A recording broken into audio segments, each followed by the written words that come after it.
The inspiration for Absolute Jest came from our own MTT in his performance of Pulcinella.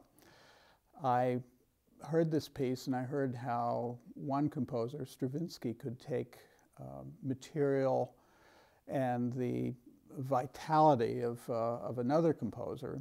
In that case, it was the Italian Baroque composer Pergolesi, and weave it into his own musical style, own musical language. And I have long been a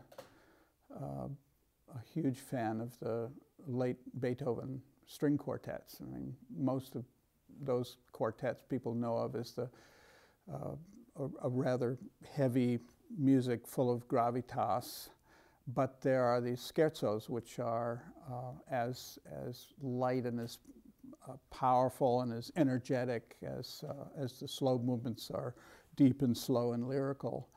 So I took fragments of these scherzos and wove them together into what I think probably now will be the world's longest scherzo, a 25-minute high-energy scherzo. Well, my first idea was just to make it an orchestra piece, but the Beethoven music is so fast and it's so virtuosic, and it lives on this kind of speed of light, laser pinpoint precision plane that just the mass of the symphony orchestra can't possibly travel at that hyperspace rate. So I got the idea of incorporating a string quartet. The string quartet plays a lot of Beethoven, but it's Beethoven that's been passed through a hall of mirrors.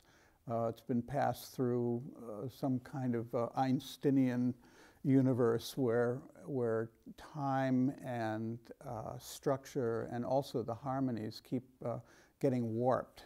And I don't mean that it's warped in a grotesque way. The music is highly identifiable as where it comes from, and in no way is the piece a satire or a deconstruction of it. It's a kind of a trope on it, and of course, the orchestra sounds more like John Adams because it's coming in and interweaving with the string quartet music, sometimes providing a background, sometimes taking over, sometimes taking an idea and just running with it, building around this material. It was a thrill. I composed it in a kind of a trance, but I wouldn't say that it was any easier. Having Beethoven in the car while you're driving is exhilarating and terrifying and very humbling. I wrote it very much with the San Francisco Symphony in mind, and particularly with MTT in mind, because I've known him for almost 30 years now, and I think I was very conscious of his kind of quicksilver intelligence and his sense for harmony. He loves Beethoven, he loves Stravinsky, and I think he loves my music.